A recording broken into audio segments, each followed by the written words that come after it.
Forget everything Hollywood taught you about gladiators. It wasn't a mindless, chaotic bloodbath where everyone died in 5 minutes. Think less savage slaughter and more. Ancient Rome's version of the UFC. It was a massive entertainment industry with strict rules, heavy sponsorships, and superstar athletes. Meet Aion. Before stepping onto the blood-soaked sand of the arena, he was just a regular, free Roman citizen making an honest living as a plumber, fixing the city's complex aqueducts, much like Conor McGregor was a plumber in Dublin before he conquered the world of MMA. But fixing pipes barely paid the bills. When Aion's father fell severely ill, the family faced financial ruin. Desperate to pay for care and keep his family from starving, Aion made a radical choice. He signed an auctoramentum, a brutal legal contract selling his freedom to become a volunteer gladiator. He traded a quiet life for the chance to fight for massive payouts, fame, and his family's survival. Aion's new home is the Ludus, the ancient equivalent of an elite MMA training camp. You'd probably assume these giant warriors ate mountains of meat to build muscle, right? Completely wrong. Aion's diet consists almost entirely of barley, oats, and legumes. We know this for a fact thanks to paleopathological studies, specifically the analysis of gladiator bone compositions from a mass grave in Ephesus, conducted by researchers at the Medical University of Vienna. The Romans literally called them Retiarius, the barley men. This highly vegetarian, carb-heavy diet was fully intentional. It helped fighters build a thick layer of subcutaneous fat. This fat acted as natural biological armor. In a fight, you could take a nasty slicing wound and bleed beautifully for the screaming crowd, without the blade ever reaching your nerves or vital organs. It was show business. Training was relentless. They didn't use real weapons right away. Aion practiced endlessly with a heavy wooden sword called a rudis, striking a wooden post. To build immense relative strength, they relied heavily on rigorous calisthenics, mastering their own body weight, building explosive power, and pushing their cardio to the absolute limit under the watchful eye of brutal veteran coaches. When it was time to fight, Aion couldn't just pick up any weapon he wanted. The Roman matchmaking system was incredibly strict, much like weight classes in modern combat sports. But Romans hated fair, perfectly matched fights. Two heavy guys in full armor was considered boring. They loved asymmetry, speed versus power, the striker versus the grappler. Fighters were divided into highly specialized classes. For example, the Murmillo was the heavy tank, styled after a Roman legionary with a massive rectangular shield and a heavy crested helmet. Then you had the Thraex, an aggressive infighter armed with a small shield and a vicious curved sword called a Sika, designed to reach around and hook behind an opponent's defense. Aion wasn't a massive hulking guy, but he had elite cardio, lightning-fast reflexes, and incredible agility. Because of this, his promoters assigned him the most dangerous and difficult class of all, the Retiarius. The Retiarius was the ultimate glass cannon. Aion wore absolutely no helmet and carried no shield. His only armor was a metal guard on his left shoulder. His weapons? A weighted net, a trident, and a small dagger. His entire fighting style relied on sprinting, evading, and exhausting his heavily armored, slower opponents before trapping them in his net.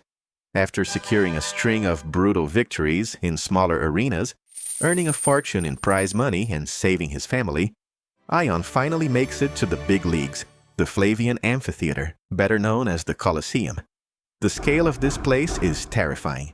50,000 screaming fans. The seating arrangements, called the cavea, were strictly divided by social class. It was exactly like modern stadium pricing. Ringside VIP seats were strictly reserved for the emperor, senators, and billionaires. Above them sat the wealthy knights.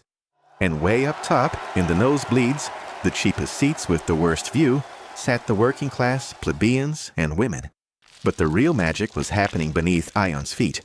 Before a fight, Aion waited in the Hypogeum, a massive 2-story underground labyrinth beneath the arena floor. It was a terrifying dark network of tunnels, animal pens, and complex wooden machinery. Standing on a hidden trapdoor, a massive system of pulleys and counterweights operated by slaves hoists Aion upward. He bursts out onto the arena, the sand, into the blinding sunlight. From other trapdoors around him, exotic predators like leopards and lions could be released at any moment to elevate the show. But when Aion faces his human opponent, a massive Secutor specifically designed to hunt him, it's not a lawless brawl. There is a referee in the ring. The Sumerudis stands close by in a white tunic, holding a long wooden staff, ready to break up clinches, enforce the rules, and ensure a clean fight. In his final fight at the Colosseum, Aion's luck runs out. The heavy Secutor anticipates Aion's net throw, deflects the trident, and delivers a brutal deep slash to Aion's leg. Aion collapses to the sand. He can't stand. He can't fight. Does he fight to the bitter, bloody end? No. Knowing he is beaten, Aion raises a single index finger to the sky. It is the universal sign of submission. The referee immediately steps in and halts the fight. This brings us to the biggest myth of all. Aion is not automatically executed. In reality, during the 1st century, only about 1 in 5, or sometimes 1 in 10 fights ended in death. Professional gladiators were multi-million-dollar investments. They received the best medical care in the world. You simply don't kill off your star athlete after one bad night. Furthermore, gladiators didn't fight every weekend. Just like the UFC puts on a massive pay-per-view event every month, but an individual fighter only steps into the octagon 2 or 3 times a year, gladiators needed months to heal, train, and promote. A highly successful gladiator might only have 10 to 15 fights in their entire career. Because Aion fought bravely and put on an incredible show, the emperor looks to the crowd. The fans roar in approval, shouting, "Mite! Let him go!" The emperor grants him mercy. So who were the people dying in the arena? Those were the halftime shows, convicted criminals thrown to wild beasts without armor or weapons. But for respected professionals like Aion, the arena was a place of survival. Aion's leg heals, but his days of sprinting on the sand are over. He has survived his grueling contract.